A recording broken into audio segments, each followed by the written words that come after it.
বন্ধুরা, আমি দীপা আমার চ্যানেলের নতুন আরও একটি ভিডিওতে তোমাদের সকল বন্ধুদের জানাই অনেক অনেক স্বাগত। প্রতিদিন যখন দিনটা শেষ হয়ে যায়, রাতে ঘুমোতে যাওয়ার আগে ভাবি আজ তো কিছুই কাজ হলো না, দিনটা শুধু শুধু চলে গেল। কত কিছু কাজই না আমার করার ছিল, কিন্তু সেগুলো তো কিছুই কমপ্লিট করতে পারলাম না। ওই রোজকার ডেলি রুটিনের যা কাজ, রান্না, ঘর গোছানো, ঘর মোছা, খাওয়া দাওয়া, এই করতে করতেই দিনটা পার হয়ে যায়। যাই হোক, আজ যখন দিনটা চলেই গেল, আজ না হয় ঘুমিয়ে পড়ি, কাল সকাল সকাল উঠে টাইম মতন সব কাজ করব এবং যেই কাজগুলো আমার করার বাকি আছে সেগুলো ঝটপট করে নেব, এই চিন্তা করে রোজ রাতে ঘুমোই। আর সকালে উঠে ওই একই জিনিস, কোনো কাজই টাইম মতন হয় না। এটা কি শুধু আমার সাথে হয় না তোমাদের সাথেও হয় বন্ধুরা? একটু কমেন্ট করে বলো তো।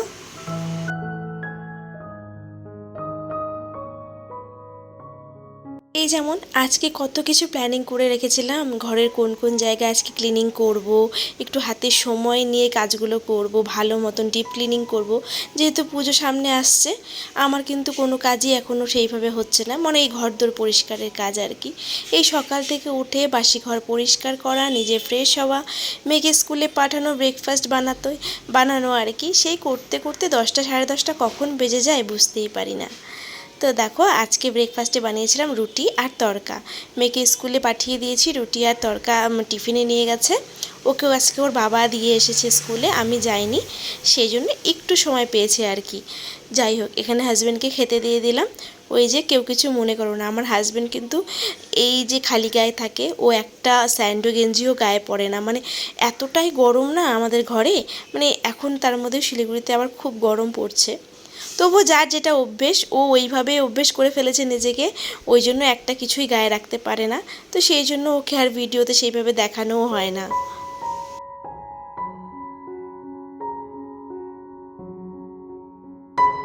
আর প্রতি বছর পুজো আসার আগ দিয়ে আমি শপিং নিয়ে যতটা বেশি না এক্সাইটেড থাকি, তার থেকে অনেক বেশি চিন্তায় থাকি আমার এই ঘরদোর পরিষ্কার আর গোছানো নিয়ে।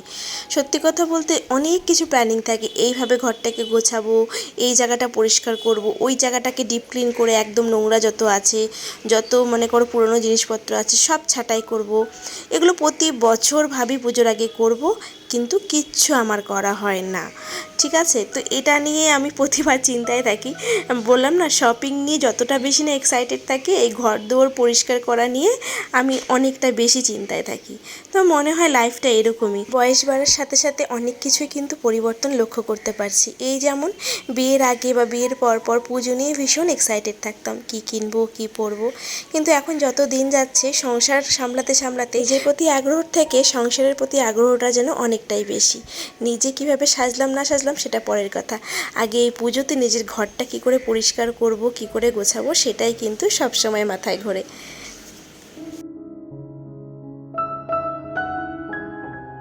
শুকনো লঙ্কার তেজপাতাটা ছাদে একটু রোদে দিয়ে আসলাম, কারণ বেশ ভালো রোদ উঠেছে।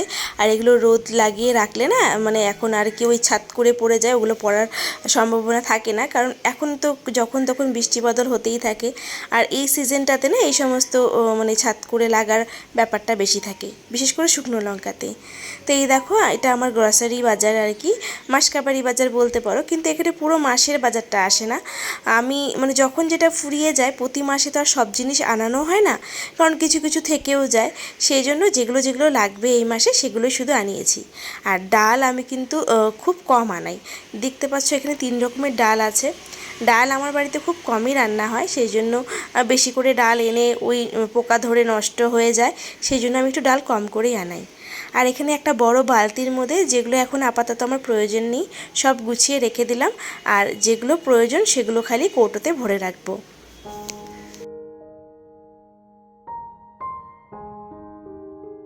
তো আজকের দিনটা কিন্তু সেইভাবেই শুরু করেছিলাম, ভেবেছিলাম ঘরের কিছু জায়গা ক্লিনিং করব, মানে ক্লিন করব আর কি, ডিপ ক্লিন। কিন্তু আর শেষ পর্যন্ত সময় করে উঠতে পারিনি। একে তো এই ব্লগ শ্যুট করা, তারপরে হচ্ছে রান্না বাড়ি খাওয়া দাওয়া সব কিছু নিয়ে আমি না কেমন যেন মানে ভ্যাবাচ্যাকা খেয়ে যাই মাঝে মধ্যে। সামাল দিয়ে উঠতে পারি না, সেই জন্য আর হলো না। তো তোমরা বলো তোমাদের কার কার পুজোর শপিং কমপ্লিট বা কারা কারা পুজোর শপিং করছো, আর তোমাদের ঘরদোর কি ক্লিনিং হয়ে গেছে সেটা অবশ্যই কমেন্টে লেখো। আমি এখনও শুরুই করতে পারিনি জানো তো, কিন্তু এই সময়টা যদি শুরু করে দেওয়া যায়, করে ফেলা যায়, তাহলে কিন্তু মানে পুজোর সময়টা অনেকটা রিল্যাক্স থাকে। ওই পুজোর 2 দিন আগে যদি ওই ঘরদোর পরিষ্কার করতে থাকি না, পুরো এনার্জিটা কিন্তু নষ্ট হয়ে যায় পুজোর সময়। তো সেই জন্য আমার মনে হয় পুজোর 1 মাস আগেই যদি বা 15 দিন আগে যদি পুরো ঘর, একদিনে তো সম্ভব না, পুরো ঘর যদি ক্লিন করে নেওয়া যায়, যেটা আর কি পুজোর ক্লিনিং থাকে, তাহলে কিন্তু চাপটা অনেক কম থাকে, রিল্যাক্স থাকে এবং পুজোর শপিংগুলো কিন্তু ঠিকঠাক করা যায়, তাই কি না বলো? কিন্তু আমি পিছিয়ে গেলাম, আমারও কিন্তু এবার কিছুই হলো না, এখনও পুজোর ক্লিনিং আমি ঘরে শুরুই করতে পারিনি।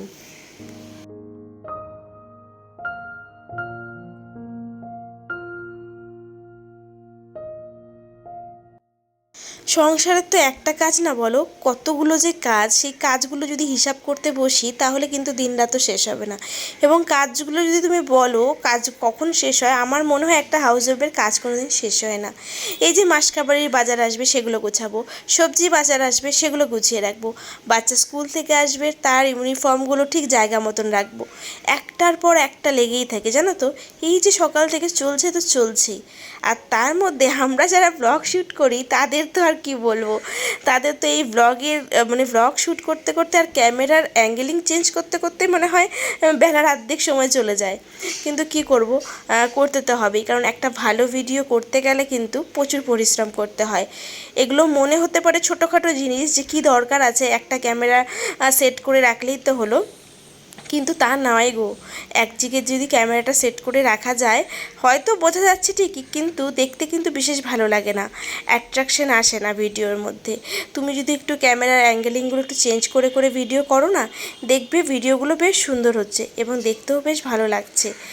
কোনো কোনো সময় যখন সময়ের অভাব থাকে তখন হয়তো মানে একদিকে রেখে করলে সেটা ঠিক আছে, কিন্তু সব সময় কিন্তু চেষ্টা করি আমি যাতে কোন অ্যাঙ্গেল দিয়ে ভিডিও করলে দেখতে বেশি ভালো লাগছে, ভিডিওর ফুটেজগুলো সুন্দর আসছে এবং তোমাদের বুঝতেও সুবিধা হচ্ছে।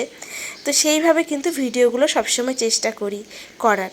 আর আমি বলবো তোমরাও কিন্তু এই ছোট ছোট টিপসগুলো মেনটেন করে ভিডিও করো, দেখবে তোমাদের ভিডিও কোয়ালিটিগুলো এমনিতেই ভালো হয়ে যাবে।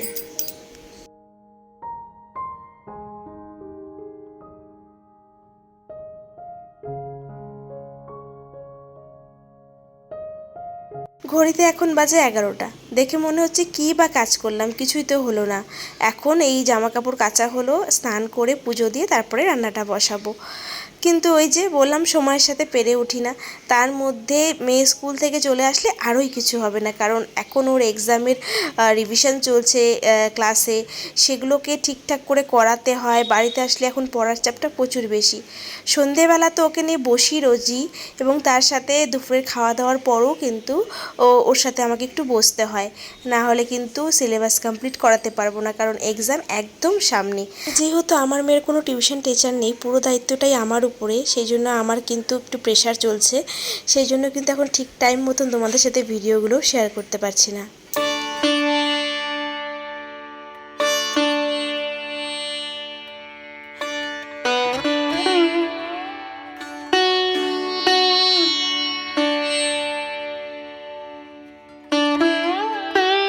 তোমাদের করা কিছু কমেন্ট আমার এত ভালো লাগে, মানে কমেন্টগুলো দেখলেই যে আমি কি শান্তি পাই। মনে হয় ইউটিউব থেকে আমি হয়তো উপার্জন করতে পেরেছি খুব কম, প্রচুর পরিশ্রম করে উপার্জনের পরিমাণটা হয়তো খুব কম, কিন্তু তোমরা যে কমেন্টগুলো করো না, সেটাতে আমার বোধহয় মনে হয় যে অনেকটা শান্তি। এই যে তোমরা লেখো অনেকে, জি দিদি আমরা ইউটিউবের কিছুই জানতাম না, তোমার ভিডিও দেখে ইউটিউব সম্বন্ধে অনেক কিছু শিখেছি, এবং ইউটিউবের থাম্বনেল বানানো শিখেছি, ইউটিউবে কীভাবে মিউজিক সেট করতে হয় শিখেছি, এগুলো আমরা কিছুই জানতাম না, এগুলো সব তোমার ভিডিও থেকে শিখেছি। তুমি এত ভালো করে বুঝিয়ে দাও যে আমরা 10টা টেক চ্যানেল ঘেঁটেও সেটা বুঝতে পারি না। তো এগুলো একটা আলাদাই অনুভূতি, যখন এই কমেন্টগুলো পড়ি আমার বেশ ভালো লাগে যে হ্যাঁ, আমি যে পরিশ্রম করে ভিডিওগুলো তোমাদের জন্য বানিয়েছি সেটা আমার সার্থক। আর সত্যি কথা বলতে আমি আমার সবটা উজাড় করে তোমাদের দিতে চাই, যাতে তোমরা সবটা বুঝতে পারো, কোথাও যাতে কোনো কমি না থাকে। মানে আমি যতটা জানি সবটাই কিন্তু তোমাদেরকে জানাতে চাই।